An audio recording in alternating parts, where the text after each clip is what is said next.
இந்த விழா மிக சிறப்பாக ஏற்பாடு செய்த மாவட்ட தலைவர் தென்னரசு ஒரு உண்மையான உழைப்பாளி. உண்மையா சொல்ல போனோம் அப்படின்னு பாத்தீங்கன்னா இந்த 2-3 மாசத்துக்கு முன்னாடி என்கிட்ட விழா எடுக்கணும் அப்படின்னு ஏன் அப்படின்னு நீங்க சொல்றீங்க அப்படின்னா அப்புறம் பாக்குறேன் சொல்றோம் அப்படின்னா தளபதி சொல்வதெல்லாம் முதலில் குடும்பத்தை பார்க்க வேண்டும், அதற்கு அடுத்தபடியாக தொழிலை பார்க்க வேண்டும், அதில் கிடைக்கும் வருமானத்தில் மக்களுக்கு செலவு செய்ய வேண்டும், எக்காரணத்தை கொண்டும் கடன் வாங்கி செலவு செய்யக்கூடாதுன்னு சொல்லக்கூடிய ஒரு தலைவன் நம்ம தளபதி.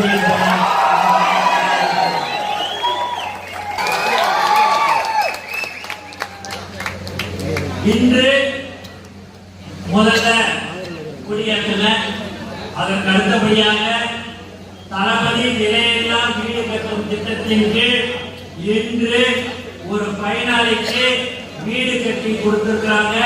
அந்த வீட்டை திறந்து வச்சுட்டு அந்த இங்க அடுத்தபடியாக இந்த நிகழ்ச்சிக்கு வந்திருக்கிறேன். சுமார் இன்று ஒரு 20 லட்சம் ரூபாய்க்கு நலத்திட்ட உதவிகளை செய்யக்கூடிய ஒரு கட்சி தமிழக வெற்றி கழகம். செலவு பண்ணதுல நானோ மற்றவர்களோ ₹1 பணம் கொடுக்கவில்லை. இங்க இருக்கிற மாவட்ட தலைவர்கள், ஒன்றியம், நகரம், அவருடன் இருக்கும் நண்பர்கள் தான் இதை செய்தார்கள் என்பதை இது தளபதி மேல் மீது வைத்திருக்கிற பாசம் அன்பின் காரணமாக இதையெல்லாம் செய்து கொண்டிருக்கிற ஒரு கட்சி தமிழக வெற்றி கழகம் என்பதையும் இந்த நேரத்தில் நான் உங்களுக்கு தெரிவித்துக் கொள்கிறேன். இத்திட்டம் எதுவாக இருந்தாலும் துவங்கி வச்சோம் 1 நாள் 2 நாள் இருக்காதுங்க.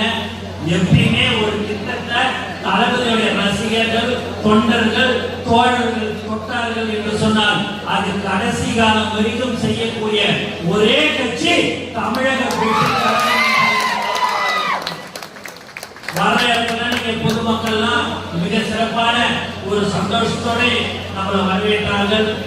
அவர்களுக்கு அந்த சந்தோஷம் ஏன் எதற்கு என்று சொன்னால் கண்டிப்பாக நம்மளுடைய இலக்கு, தமிழக வெற்றி கழகத்தினுடைய இலக்கு 26 தளபதியை அமர வைக்க வேண்டும். அதற்கு நீங்கள் எல்லோரும் உழைக்க வேண்டும். மக்களோடு மக்களாக நீங்கள் மக்களுக்கு என்ன தேவைகள் என்று அறிந்து அவர்களுக்கு நீங்கள் செய்ய வேண்டும். இதை பல வருடங்களாக நம்மளுடைய ரசிகர் மன்றமாக இருக்கும் போதும் சரி, நற்பணி இயக்கமாக இருக்கும் போதும் சரி, இயக்கமாக மற்றும் கட்சியாக இப்போ ஆரம்ப காலத்தில் இருந்து தொடர்ச்சியாக மக்களுக்கு நலத்திட்ட உதவிகளை வழங்கின ஒரே கட்சி தமிழக பல்வேறு கட்சியிலிருந்து நம்மளுடைய கட்சிக்கு வராங்க.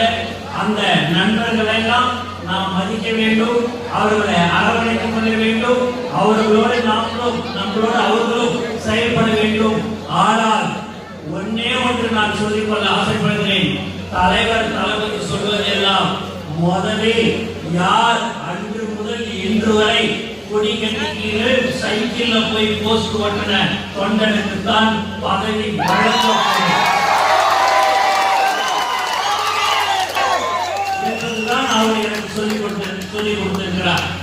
யார் உழைத்தார்களோ அவர்களுக்கு மட்டும்தான் பதவி, உழைக்காதவர்கள் யாருக்கும் கட்சியில் பதவி கொடுக்கப்பட மாட்டார் என்பதை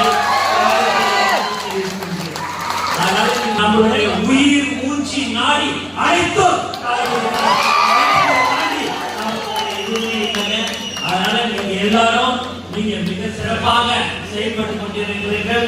அந்த செயல்பாடுகள் அந்த 26 நம்மளுடைய தளபதியை அந்த இடத்தில் நாம் அமர வைக்க வேண்டும்.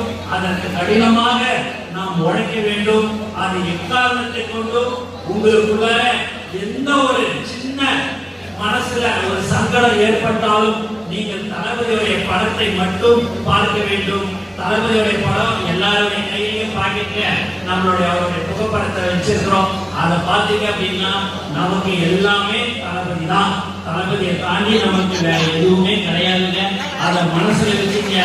நான் பெரியவன், நீ பெரியவன், அது இது எதுவும் கிடையாது. பொதுச் செயலாளர் அவரு இவர் எதுவும் இல்லை. எல்லாம் தளபதிக்கு கீழே ஒரு தொண்டை, ஒரு ரசிகன், எல்லாம் நம்ம ஒரு தோழரா நம்ம இருக்கிறோம். ஏன் எல்லாம் சொல்லணும் பாத்தீங்கன்னா, எல்லாரும் புதுசா வருவாங்க, ஏதாவது சொல்லுவாங்க, ஏதாவது யாரு பேச்சும் எதையும் கேட்காதீங்க. உங்களுக்கு வேண்டியது தளபதி தலைவனை மட்டும்தான்.